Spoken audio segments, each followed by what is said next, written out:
para Jesus Cristo, porque Ele é o centro de todas as coisas. Nós somos a Anglicana Ressurreição, uma família. Sejam muito bem-vindos aqui na casa do Senhor. Para quem não me conhece, meu nome é Pedro, sou pastor aqui da Ressurreição Comus. E é um prazer estar recebendo você aqui hoje, nessa noite. Você que está nos acompanhando agora pelo Instagram, pelo YouTube, que a paz do Senhor também esteja na sua casa. Você é muito bem-vindo aqui na casa do Senhor, mesmo que de maneira remota, online.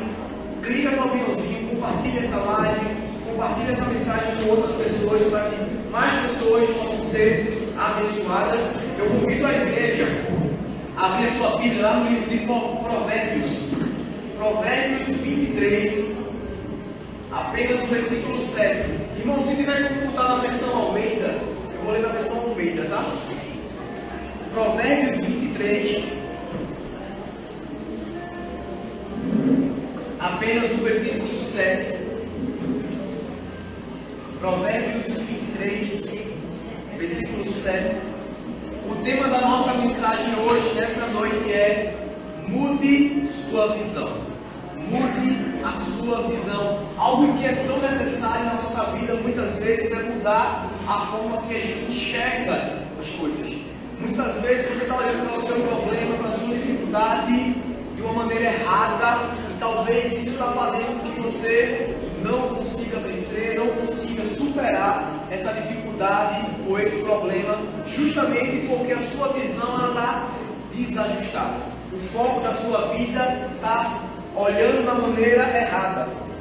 Provérbios 23, versículo 7, na versão Almeida, diz assim: porque como imaginou no seu coração, assim é ele. Porque como imaginou no seu coração, assim ele é. Essas são as palavras da salvação, e por elas a gente dá graças a Deus. Feche os olhos, vamos orar. Senhor Deus, Pai, muito obrigado, Senhor. Muito obrigado por mais um dia de vida. Muito obrigado, Pai, pela oportunidade de estar hoje na tua casa, Senhor, recebendo a tua palavra, Pai. Que essa palavra, Pai, que jamais volta vazia e hoje não será diferente, que ela possa cumprir, Pai, com o propósito ao qual ela está sendo liberada nessa noite. Que essa palavra ela traga mudança de visão. Que essa palavra mude e transforme toda a nossa vida, Pai. Que a partir de agora nós possamos sair da tua casa cheios da tua palavra, da tua presença, mas que o principal seja a mudança e a transformação que essa palavra tem poder de fazer no nosso coração, Pai. Então, muito obrigado, Senhor, por tudo que o Senhor já vem fazendo através do nosso servir, através dos louvores, através de cada movimento aqui que demonstra o seu amor pela nossa vida, Pai. Mas muito obrigado, Senhor, por tudo aquilo que o Senhor ainda vai fazer na nossa vida e através dela. Senhor, que eu não te atrapalhe em nada nessa noite. Que eu seja apenas um canal para trazer a tua palavra para o teu povo, que vai entrar no meu coração e o falar da minha boca sejam sempre agradáveis na tua presença. Ó rocha minha, redentor meu, é por isso que eu te oro e te agradeço. No nome de Jesus, amém, amém e amém. Irmãos, a forma que a gente enxerga muita coisa na nossa vida define a maneira que a gente vai enfrentar. Muitas vezes aquilo que a gente está enxergando vai influenciar positivamente ou negativamente a sua vida. Eu não sei se você lembra da história dos 12 espiões que Moisés manda para a Terra Prometida. Só que 10 eles se enxergavam como um gafanhoto diante daquele povo. Ele fez: não tem como a gente vencer esse povo, lá tem gigante, a gente era como um gafanhoto. E por causa disso, essas 10 pessoas e toda a sua família perdeu a promessa que Deus tinha sobre a sua vida. Mas tinha 2 rapazes, Josué e Caleb, que tinham uma visão totalmente diferente. Ele fala que eles vão consumir aquele povo como quem consome pão, porque Deus estava do lado dele. Então nós temos que mudar muitas vezes a nossa visão daquilo que você está enfrentando. Talvez a dificuldade que você está enfrentando ela hoje, você está focando tanto nela, que você está vendo que ela é intransponível. É impossível você superar esse problema. Mas você tem mudar e ajustar o seu foco. No meio da nutrição fala que você é aquilo que você come. Na nossa vida, e o provérbio está dizendo que você é aquilo que você enxerga. Se você se enxerga incapacitado, você vai ser incapacitado. Se você se enxerga uma pessoa fraca, você é uma pessoa fraca. Você tem que mudar a sua visão, mudar aquilo que você está enxergando, porque a gente apenas reflete algo que está dentro do nosso coração. É por isso que Jesus fala, a boca só fala do que o coração está cheio. Você só consegue botar para fora aquilo que o seu coração já está cheio. E vou trazer um exemplo e você vai concordar comigo. Quando você, mulher, está grávida, o que é que você começa a enxergar no mundo lá fora? Todas as mulheres grávidas. Porque o seu foco agora é a gravidez. Quando você está nesse momento de gestação, parece que todo mundo tomou da mesma água e está todo mundo ficando grávida no mesmo tempo. Quando você, homem, quer trocar de carro, comprar um carro, trocar de telefone, parece que todo mundo resolveu comprar o mesmo carro. Você quando quer comprar um Celta e compra, você diz misericórdia, todo mundo de compra comprou um Celta. Só porque eu comprei. Mas é porque aquilo que está preenchendo o seu coração, você reflete isso para o lado de fora. E é por isso que quando você está machucada, você começa a imaginar que todo mundo vai machucar você. É por isso que quando você foi ofendido ou ofendida, você acha que tudo que as pessoas falam é uma ofensa. Porque você está ferido e machucado. Tudo que alguém falar vai ofender você. Porque você está ofendida. Porque a gente assume duas posturas diante da ofensa. A primeira postura é a postura de vítima. Para você entender melhor, vamos supor que alguém chega e dá um murro no seu ombro. Bateu em você, ficou roxo, ficou doendo. E a primeira postura, que é uma postura de vítima, o que é que você vai fazer quando seu ombro está doendo, ou quando você chega da praia, está toda queimada nas costas, quando alguém vai falar com você, que vai bater nas suas costas, você começa a afastar. Não, aqui não, aqui não, aqui não. Por quê? Porque você está machucado e você começa a fazer de vítima. E você acha que todo mundo vai machucar você. E outra postura, que é a postura da ofensa, do revide. Quando alguém bateu em você e machucou, quando a próxima pessoa chegar, ao invés de você esperar ser machucado, você agride. Eu vou machucar. Se alguém mentiu para mim, eu vou mentir de volta. Se alguém me traiu, eu vou trair. Se alguém me machucou, eu vou machucar, porque eu não quero ser machucado, machucado de novo. E a gente assume essas duas posturas erradas. Porque é a forma errada que a gente está enxergando as coisas. Porque se alguém mentiu para mim, vou mentir novamente. Se alguém destruir o meu relacionamento, vai ser de novo no próximo relacionamento e nunca vai dar certo. Se você é uma pessoa que ama dinheiro, os seus relacionamentos, tudo que você vai enxergar é apenas uma expressão de buscar mais dinheiro. Você vai fazer amizades pensando em se beneficiar. Fulano tem dinheiro, você é amigo dela. Ciclano pode ser meu amigo, fazer parte do meu vínculo, porque ela é uma pessoa que pode me oferecer alguma coisa. E assim é na nossa vida. E é por isso que esse provérbio fala tanto ao nosso coração, para ter cuidado, porque da forma que a gente vê, assim vai ser na nossa vida. E nós precisamos mudar essa forma que a gente está enxergando as coisas. Essa forma que você enxerga a sua dificuldade. Gente, quando todo o povo de Israel estava olhando para Golias, 40 dias. Você tem noção do que é? 40 dias você no deserto, numa batalha, numa guerra, e o cara chega lá todo dia e pergunta: tem homem aí para me enfrentar? E o povo tudo olhando para ele, calado, com medo, porque estava vendo ele como um gigante que não tinha como vencer.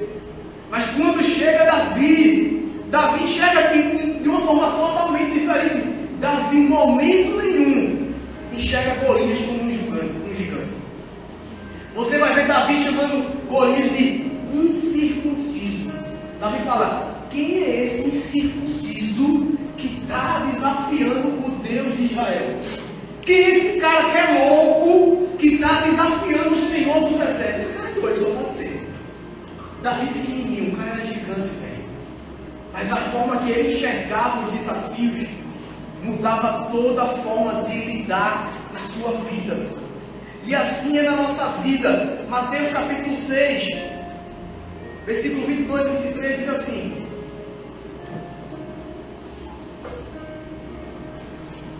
os olhos são a candeia do corpo. Se os seus olhos forem bons, todo o corpo, seu corpo será cheio de luz. Mas se os seus olhos forem maus, todo o seu corpo será cheio de trevas. Portanto, se a luz que está dentro de vocês são trevas, que tremendas trevas são.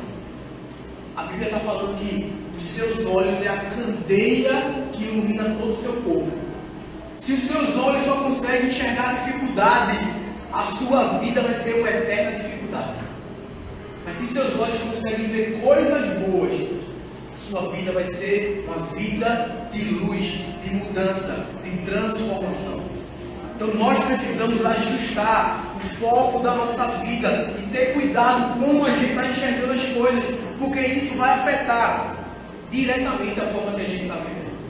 E é por isso que a gente vai falar um pouco sobre isso nessa noite. O que é que nós precisamos fazer para mudar a nossa visão? O que é que eu preciso fazer, pastor, para mudar a minha visão?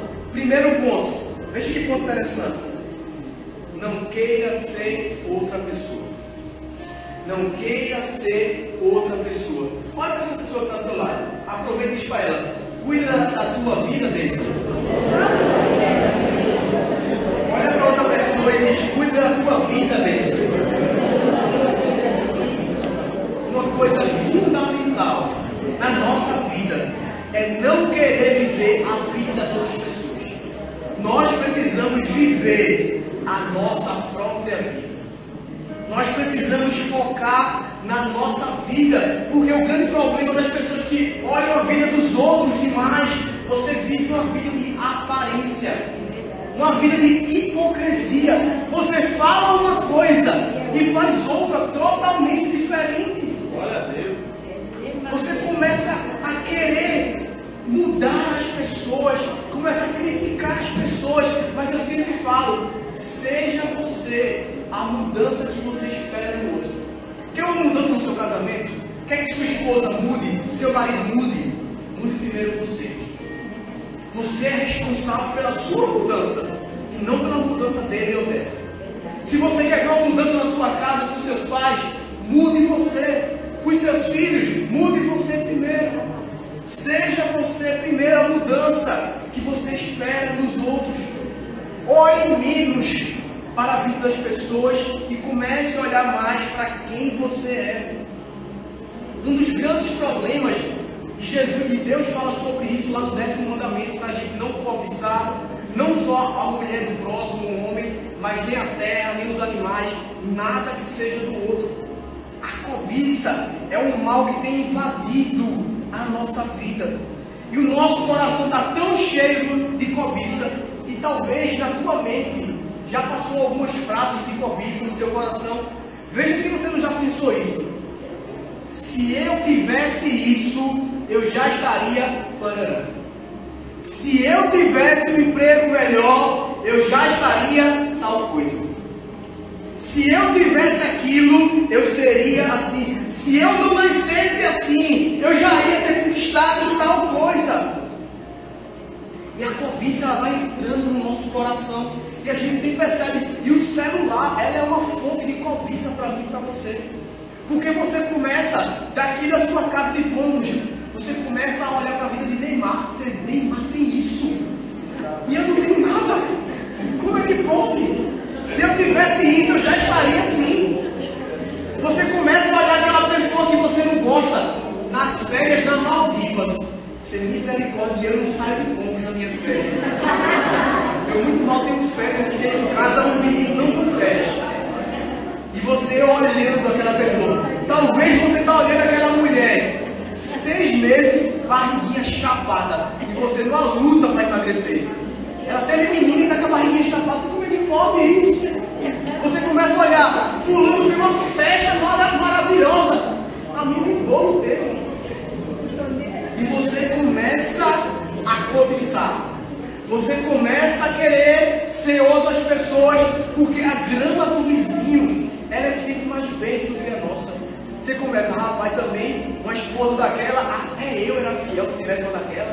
um maridão daquele ali, ou lá em casa, e a gente começa a cobiçar, porque a grama do vizinho ela é mais verde do que a nossa. Mas a gente tem que parar de olhar para a vida das pessoas e começar a focar na nossa vida.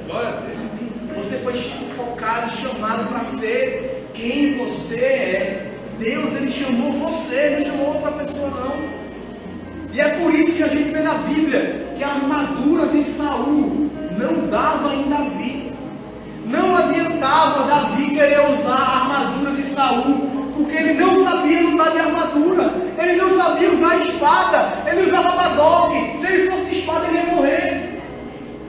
Não adianta você querer ser quem você não é. Use aquilo que Deus te deu, o dom que Deus te deu. O teu chamado, irmão, é diferente do meu chamado, é diferente do chamado do Daniel. Cada um tem um dom, cada um tem um chamado diferente. Imagina se eu quisesse cantar aqui frente às meninas. A igreja está vazia hoje. Eu sei que minha voz não é tão ruim não, mas eu sei que ia esvaziar. Porque o meu chamado é outro, eu não posso começar a desejar o chamado do irmão. Porque eu fui chamado para ser quem eu sou. E o problema também é que a gente só quer servir naquilo que a gente acha que é melhor. Entenda, eu e você, nós somos um corpo de Cristo. Corpo de Cristo. Cada um é uma parte do corpo e nenhum é mais importante do que a outra não. Todo mundo tem importância no corpo, mas a gente acha que as partes mais importantes do corpo são aquelas que é vista, porque é elogiada. A gente elogia o sorriso de uma pessoa, e tem um sorriso bonito, que rosto, que cabelo bonito, que braço bonito, né? Mas ninguém elogia o fígado da pessoa. Daniel, tem um fígado, cara, bonitão, um fígado lindo, mas os órgãos que a gente não vê, eles são fundamentais para o nosso funcionamento. Teu coração, teu fígado, teu pulmão. Na igreja, não pense que o melhor é só estar no louvor porque está sendo visto, ou no acolhimento lá na frente. Não. Todo mundo é importante e fundamental para o funcionamento do corpo. Entenda que Deus chamou você para você usar o seu dom e o seu talento. Não preocupe, não se preocupe em agradar as pessoas. Se preocupe em agradar a Deus. Não se preocupe se será que fulano vai estar gostando se eu fazer isso. Não. Se preocupe com o que Deus vai estar pensando quando você estiver fazendo. É isso que nós precisamos focar. Gente, Saul, ele estava tão preocupado no que as pessoas estavam fazendo e vendo. Ele estava esperando Samuel para oferecer holocausto. E oferecer holocausto, que era sacrifício, era a função do sacerdote. Saul era rei, Samuel era sacerdote. Era a função de Samuel fazer aquilo. Mas Saul, vendo que os homens estavam indo embora, ele vai lá e oferece o holocausto. E quando Samuel chega, depois que acaba o sacrifício, Samuel faz: o que foi que você fez que eu ainda sinto o cheiro de sacrifício? E a Bíblia fala, e Deus diz assim: eu não quero sacrifícios, eu quero obediência. Por causa disso, Saul perdeu o seu reinado, porque estava mais preocupado do que as pessoas estavam pensando do que no que Deus ia pensar. Então cuidado, mude a sua visão, porque a sua visão, quando você muda ela, você começa a mudar as suas decisões, você começa a mudar principalmente na sua vida. Então, o que é que eu preciso fazer, pastor, para mudar minha visão? Em primeiro lugar, não queira ser quem você não é. Segundo lugar, cuidado com o que você vê. Cuidado com o que você está vendo. Mateus 6:22, que a gente leu, ele falou que os olhos são a candeia do nosso corpo. Se nosso corpo é luz, se nossos olhos enxergam luz, todo o corpo vai ser luz, mas se vê trevas, tudo vai ser trevas.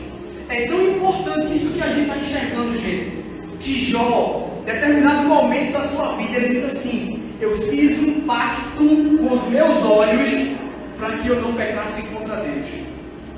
Você começa a entender quão fundamental é aquilo que a gente está enxergando.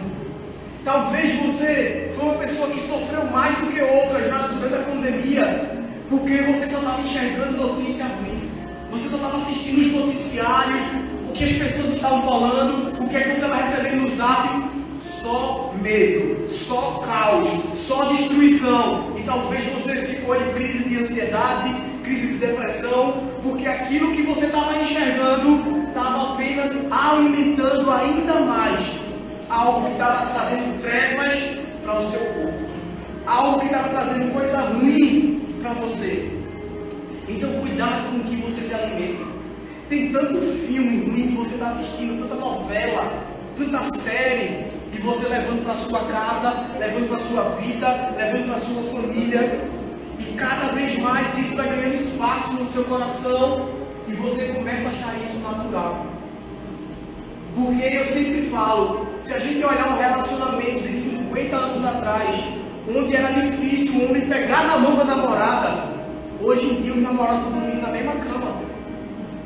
Está tudo junto já, está tudo normal em casa. Mas antigamente você não conseguia nem pegar na mão. Mas a gente está achando normal, por quê? Porque a novela está mostrando isso, o filme está mostrando isso, o mundo está mostrando isso, e você vai se acostumando, você vai achando natural. Jesus ele fala que o amor de muitas pessoas iria esfriar, porque ia aumentar o nível de iniquidade ao nosso redor. Jesus está dizendo, não é porque você está cometendo pecado não, mas é porque você está começando a conviver com o pecado ao seu redor, e você está achando normal, a sua fé vai começar a esfriar. Você vai começar a achar que as coisas estão normais. Porque quando a gente peca, é como se colocasse um véu na nossa vista. Aí você pecou, não aconteceu nada, você se arrependeu, caiu um véu. Aí você peca de novo, outro. Depois você vai achar natural. Depois você já vai achar normal aquilo que você está fazendo.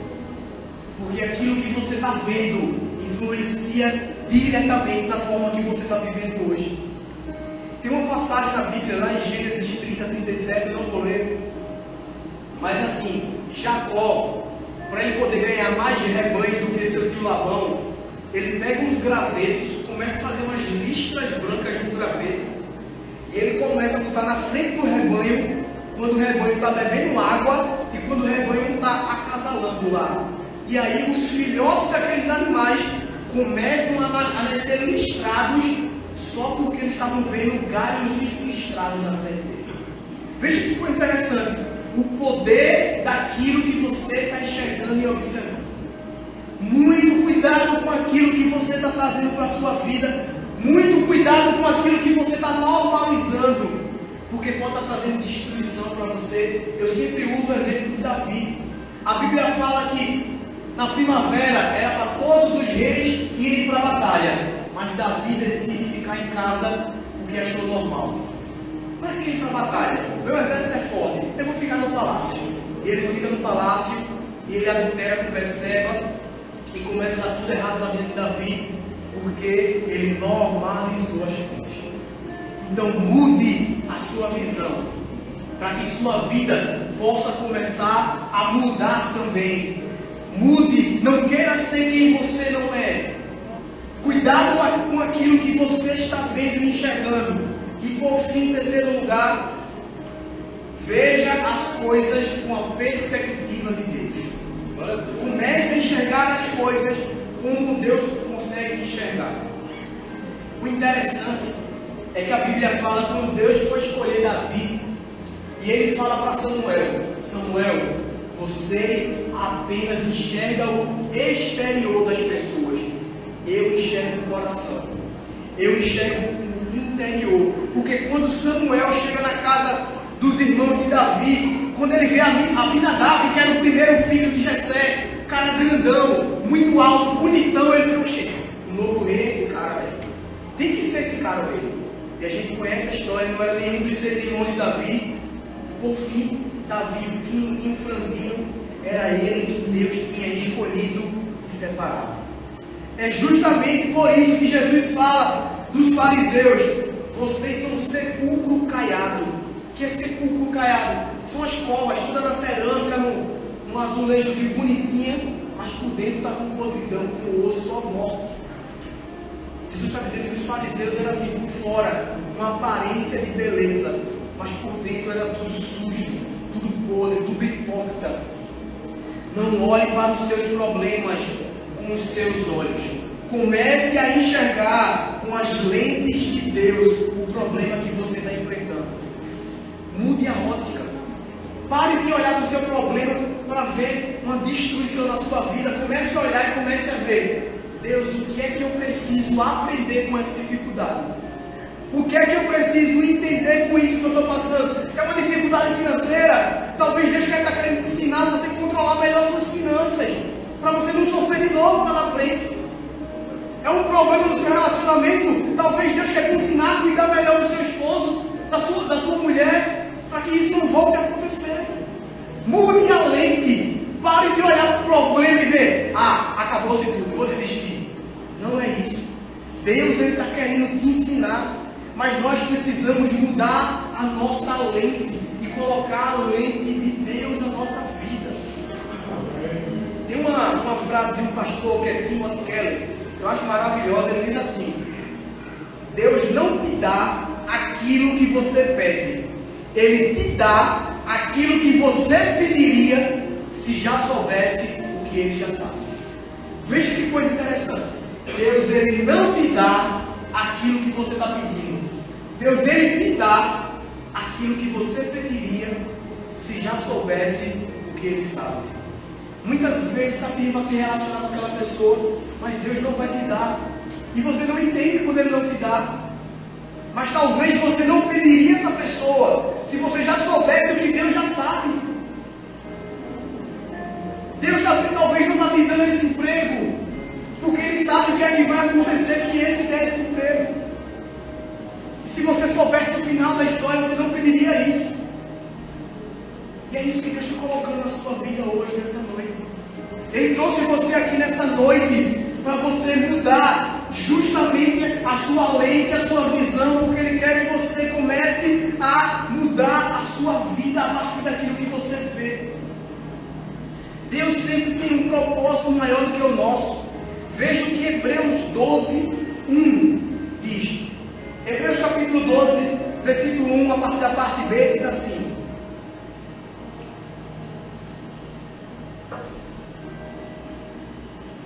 e livremos-nos de tudo que nos atrapalha e do pecado que nos envolve, e corramos com perseverança a corrida que nos é proposta. O que Deus está dizendo é que existe uma corrida para mim e para você, que existe um propósito e um chamado para mim e para você, e para que você possa cumprir com esse propósito, com esse chamado, você precisa se livrar de tudo que está te atrapalhando. Você precisa se livrar do pecado que está tentando te envolver, tentando te parar. Deus, Ele fala para Caim lá em Gênesis 4, Ele diz assim: o pecado está batendo a tua porta e deseja te dominar. Aí Deus diz: mas você deve dominá-lo. Deus está dizendo: olha, a tentação, a dificuldade está batendo a tua porta, quer destruir sua vida, mas cabe a você dominar ele. Amém. Deus, nessa noite, Ele quer mudar a forma que você está se enxergando, a forma que você se vê, porque você não é escravo desse pecado que você está lutando. Você não é escravo porque Jesus já pagou o preço na cruz para te libertar. A Bíblia fala que Deus, Ele nos libertou do império do pecado e nos trouxe para o reino do seu Filho amado. A Bíblia está dizendo que Jesus, Ele já te libertou. Então você não é escravo disso que você está lutando. Jesus te libertou para que você tenha vida e vida em abundância. Você não é o seu erro, você não é seu pecado, amém? Amém. Vamos ficar de pé para você que está acabando? O louvor pode vir.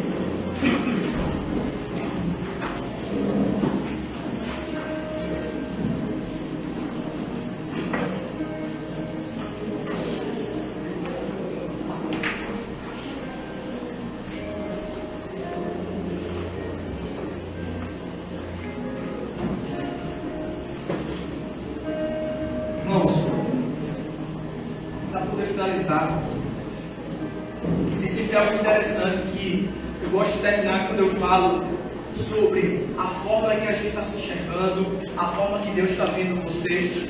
Na Bíblia, nos 4 evangelhos, que a gente sabe que é Mateus, Marcos, Lucas e João, existem 3 evangelhos que a gente chama de evangelhos sinóticos, que são evangelhos semelhantes, que são evangelhos que foram usados a mesma base para serem escritos. E esses evangelhos são Mateus, Marcos e Lucas. Eu sempre falo sobre o chamado de Mateus, porque eu acho muito interessante a forma que a Bíblia remonta a isso. Se você vê o chamado de Mateus lá em Lucas, diz assim: vindo Jesus, viu Levi, publicano, e disse: segue-me. Veja, Lucas, quando ele vê Levi, ele vê também o pecado de Levi. Ele era publicano, ele era uma pessoa odiada pelas pessoas. E talvez é isso que o inferno está colocando no seu coração. Está chamando você pelo seu pecado. Está chamando você pelo seu erro. Está chamando você por aquilo que você fez de errado. E quando você vem para o culto e está adorando, e o inimigo fala no seu coração: por que você está adorando ao Senhor? Você não é digno. Você é pecador. Você errou. E quando a gente olha o chamado de Marcos, citando o chamado de Levi, a Bíblia diz assim: e vindo Jesus, vendo Levi, filho de Alfeu, disse: segue-me. E aí Marcos, ele remonta sobre o passado de Levi. E talvez é isso que as pessoas estão falando para você. Você não vai conseguir, porque eu sei quem você era lá atrás. Eu conheço a tua história e tu não vai ficar firme. Tu vai passar 6 meses na igreja e vai abandonar. Tu vai passar 1 ano e vai se afastar. Porque eu sei quem você era. Eu sei quem é o seu passado. Mas a forma que Deus te vê, que Jesus te vê, é totalmente diferente. E o que eu acho interessante é como Mateus vê o chamado de Jesus sobre a sua vida. Mateus, quando ele escreve, ele diz assim: e vindo Jesus, viu Mateus e disse: segue-me. Mateus, veja como Mateus já se vê. Ele não se vê como Levi. Porque Jesus muda o nome dele de Levi para Mateus. Porque Mateus significa presente de Deus. Mateus está dizendo: quando Jesus veio me chamar, ele já sabia que eu não era o meu passado. Ele já sabia que eu não era o meu pecado, meu erro, meu engano. Ele já sabia que eu era um presente de Deus que iria ser transformado. E é isso que Jesus está falando para você. Ele está dizendo quem você vai ser quando você transformar e mudar a sua vida. Você não é o seu erro, você não é o seu pecado, nem o seu passado. Você é quem Deus diz que você é. Não deixe com que as pessoas parem sua vida. Não deixe com que as pessoas mudem a sua visão. Comece a ver através da lente de Deus. Mude